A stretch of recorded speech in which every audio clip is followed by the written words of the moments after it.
ગુજરાતમાં વરસાદ આવ્યો. અંબાલાલ અને હવામાનની આગાહી વચ્ચે આજે ફરી વરસાદ ગુજરાતનો મહેમાન બન્યો છે. શિયાળાની ઠંડીના માહોલ વચ્ચે માવઠું થયું છે, જેમાં બનાસકાંઠાના જિલ્લાની પ્રજાને વરસાદે ભીંજવ્યા છે. પાલનપુર, ઇકબાલગઢ, વડગામ અને અમીરગઢ, દાંતીવાડા જેવા વિસ્તારોમાં માવઠું થયું છે. વરસાદને કારણે જગતના તાતની ચિંતામાં વધારો થયો છે. ટોલ ટેક્સ છતાં હાઈવે પર ખાડા, સીએમએ ગડકરીને સંભળાવ્યું. પ્રદેશ કોંગ્રેસ પ્રમુખ અમિત ચાવડાએ આક્ષેપ કર્યો છે કે મુખ્યમંત્રીએ કેન્દ્રીય મંત્રી નીતિન ગડકરીને કહેવું પડ્યું કે જનતા કરોડોનો ટોલ ટેક્સ ભરે છે, છતાં હાઈવે પર ખાડા હોવા શર્મજનક છે. કોંગ્રેસે ખેડૂતોના પ્રશ્નો ઉઠાવતા કહ્યું કે માવઠાથી નુકસાન છતાં નજીવી સહાય અપાઈ રહી છે. ચાવડાએ ભાજપના મંત્રીઓ પર ખાતરના કાળા બજારમાં સંડોવણીનો અને ગુજરાતમાં બાળકોમાં કુપોષણનો આક્ષેપ પણ કર્યો. માવઠાને લઈને મોટી આગાહી. ગુજરાતમાં શિયાળાની કડકડતી ઠંડી હજુ શરૂ નથી થઈ, ત્યાં જ ડિસેમ્બરમાં 2 વખત કમોસમી માવઠાની આગાહી છે. જૂનાગઢના વંથલીના પ્રસિદ્ધ આગાહીકાર રમણીક વામજાએ જણાવ્યું કે 7 થી 10 ડિસેમ્બર અને 23 થી 28 ડિસેમ્બર દરમિયાન સૌરાષ્ટ્ર સહિત રાજ્યમાં વરસાદી ઝાપટા તથા ગાઢ ધુમ્મસ રહેશે. આ માવઠાથી ખેતરોમાં તૈયાર ઘાસચારો બગડવાની ગંભીર શક્યતા છે, જે પશુપાલકો માટે મુશ્કેલી સર્જશે. ઇસરો જામ ખંભાળિયામાં બનાવી રહ્યું છે અર્થ સ્ટેશન. ઇસરો સેક ગુજરાતના જામ ખંભાળિયામાં 25 એકર જમીન પર 100 કરોડથી વધુના ખર્ચે અત્યાધુનિક અર્થ સ્ટેશન બનાવી રહ્યું છે.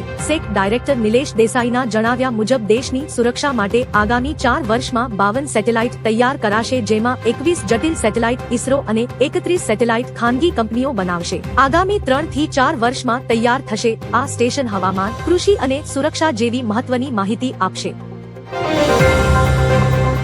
ભારત વિશ્વના ટોપ 3 શક્તિશાળી દેશોમાં. ઓસ્ટ્રેલિયાની લોવી ઇન્સ્ટિટ્યૂટના એશિયા પાવર ઇન્ડેક્સ 2025 મુજબ ભારત 40 સ્કોર સાથે દુનિયાના ટોપ 3 સૌથી પાવરફુલ દેશોમાં ત્રીજા ક્રમે છે, જે મેજર પાવરની સ્થિતિ દર્શાવે છે. ભારતની આર્થિક વૃદ્ધિ અને વધતી સૈન્ય ક્ષમતા આ ઉદયનું મુખ્ય કારણ છે. અમેરિકા હજુ પણ પ્રથમ ક્રમે છે, પરંતુ તેનો પ્રભાવ ઘટ્યો છે, જ્યારે ચીન સતત અમેરિકા સાથેનો તફાવત ઘટાડી રહ્યું છે. પાકિસ્તાન 16મા ક્રમે છે.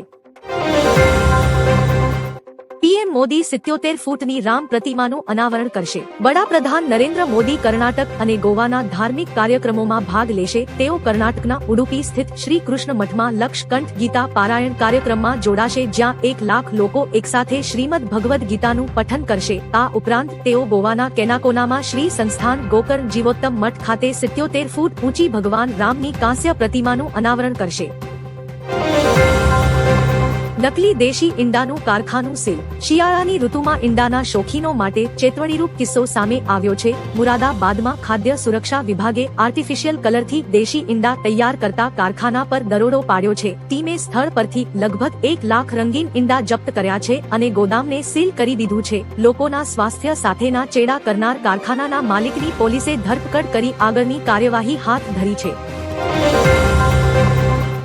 વ્લાદિમીર પુતિન 4 ડિસેમ્બરે ભારત આવશે. રશિયાના રાષ્ટ્રપતિ વ્લાદિમીર પુતિન 4 ડિસેમ્બરના રોજ વડાપ્રધાન નરેન્દ્ર મોદીના આમંત્રણ પર ભારતની મુલાકાતે આવી રહ્યા છે. આ મુલાકાત દરમિયાન ભારત-રશિયા વચ્ચે તેલ, સંરક્ષણ અને વ્યાપાર જેવા મહત્વના મુદ્દાઓ પર ચર્ચા થશે. રાષ્ટ્રપતિ દ્રૌપદી મુર્મુ પુતિનના સન્માનમાં ડિનરનું આયોજન કરશે. આ મુલાકાત બંને દેશોના સંબંધોને વધુ મજબૂત બનાવશે. મહેસાણામાં બીએલઓનું હાર્ટ એટેકથી મોત. મહેસાણાના સતલાસણા તાલુકામાં બીએલઓની ફરજ બજાવતા મુખ્ય શિક્ષક દિનેશ રાવળનું એસઆઈઆરની કામગીરી દરમિયાન હૃદયરોગના હુમલાથી કરુણ નિધન થયું છે. આ દુઃખદ ઘટનાએ રાજ્યમાં શિક્ષકો પરના બીએલઓએ કામગીરીના અત્યંત ભારણ અને માનસિક તણાવ સામે ગંભીર સવાલો ઉભા કર્યા છે. શિક્ષક સંગઠનોની વારંવારની રજૂઆતો વચ્ચે આ બનાવો વધતા શિક્ષક જગતમાં શોકની લાગણી પ્રસરી છે. ભયાનક વાવાઝોડું ત્રાટકતા 47 ના મોત. ભારતના પાડોશી દેશ શ્રીલંકામાં ચક્રવાત દિત્વાહના કારણે ભારે તબાહી સર્જાઈ છે. આ કુદરતી આફતમાં પૂર અને ભૂસ્ખલનને કારણે 47 લોકોના મોત થયા છે, જ્યારે 21 લોકો ગુમ છે. ચક્રવાત પૂર્વ કિનારે ત્રાટક્યા બાદ સ્થિતિ ગંભીર બની છે અને સેંકડો લોકો ઘાયલ થયા છે. વહીવટીતંત્ર દ્વારા બચાવ કામગીરી શરૂ કરી દેવામાં આવી છે અને પ્રવાસન મંત્રાલયે પ્રવાસીઓને હાલ પૂરતી શ્રીલંકાની મુલાકાત ન લેવા અપીલ કરી છે. ગુજરાત અને ઉડુપી વચ્ચે ખાસ સંબંધ. દેશના વડાપ્રધાન નરેન્દ્ર મોદી ઉડુપીના લોકોને સંબોધન કરતી વખતે બોલ્યા કે મારો જન્મ ગુજરાતમાં થયો હતો અને ગુજરાત અને ઉડુપી વચ્ચે ઊંડો અને ખાસ સંબંધ છે. એવું માનવામાં આવે છે કે અહીં સ્થાપિત ભગવાન શ્રી કૃષ્ણની મૂર્તિની સૌપ્રથમ પૂજા દ્વારકામાં માતા રૂકમિણી દ્વારા કરવામાં આવી હતી. બાદમાં જગદગુરુ શ્રી માધવાચાર્યએ આ મૂર્તિ અહીં સ્થાપિત કરી હતી. અમદાવાદમાં ગગનચુંબી ઇમારતોને મંજૂરી. અમદાવાદના પશ્ચિમ વિસ્તારમાં શહેરી વિકાસની હરણફાળ જોવા મળી રહી છે. 2 વર્ષમાં એએમસીએ 70 મીટરથી વધુ ઊંચાઈની 17 ઇમારતોને બાંધકામની પરવાનગી આપી, જેનાથી કોર્પોરેશનને 250 કરોડની આવક થઈ. આ 17 ઇમારતોમાં 2000 રહેણાંક અને 2300 કોમર્શિયલ એકમોનો સમાવેશ છે. અત્યાર સુધીમાં એએમસીએ 100 મીટરથી વધુ ઊંચાઈની 30 ઇમારતોને મંજૂરી આપી, જે દર્શાવે છે કે અમદાવાદમાં ઊંચા બાંધકામો ઝડપી આકાર લઈ રહ્યા છે. પતંજલિ ઘી ખાતા હોય તો સાવધાન. બાબા રામદેવની કંપની પતંજલિના ઘીના નમૂનાઓ ઉત્તરાખંડના પિથોરાગઢમાં પરીક્ષણમાં નિષ્ફળ ગયા. ત્યારબાદ ખાદ્ય વિભાગે કંપની અને અન્ય 3 ઉદ્યોગપતિઓ પર 1,40,000નો દંડ ફટકાર્યો. વિભાગે જણાવ્યું કે આ ઘી ખાવા યોગ્ય પણ નથી. આ ઘીનું સેવન કરનાર કોઈ પણ વ્યક્તિ આડસરો થઈ શકે છે અને બીમાર પણ થઈ શકે છે. ખાદ્ય વિભાગે પુરાવા રજૂ કર્યા બાદ કોર્ટે પોતાનો ચુકાદો આપ્યો.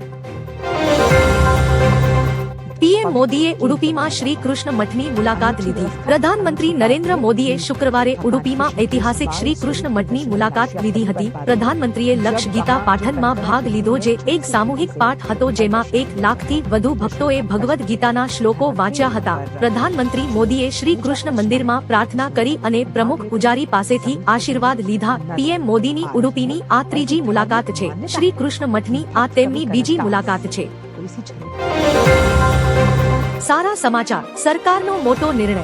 જો તમે ક્રેડિટ કાર્ડનો ઉપયોગ કરો છો અથવા લોનની ઈએમઆઈ ચૂકવો છો તો તમારા માટે સારા સમાચાર છે. રિઝર્વ બેંક ઓફ ઇન્ડિયાએ જાહેરાત કરી છે કે 20 એપ્રિલ 1926 થી તમારો ક્રેડિટ સ્કોર દર 7 દિવસમાં અપડેટ કરવામાં આવશે. આનાથી ગ્રાહકોને મોટો ફાયદો થશે, ખાસ કરીને જે લોકોનો લોન અરજીઓ લેટેસ્ટ સ્કોરના અભાવે અટકી જાય છે. નવા કાર્ડ કે લોન માટે અરજી કરતી વખતે હવે સરળતા રહેશે.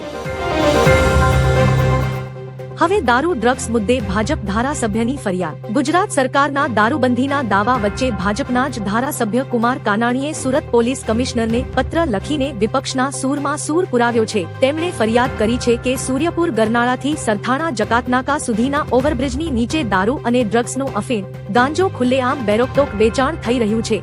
કાનાણીએ આ દૂષણને તાત્કાલિક ડામવા માટે માંગણી કરી છે.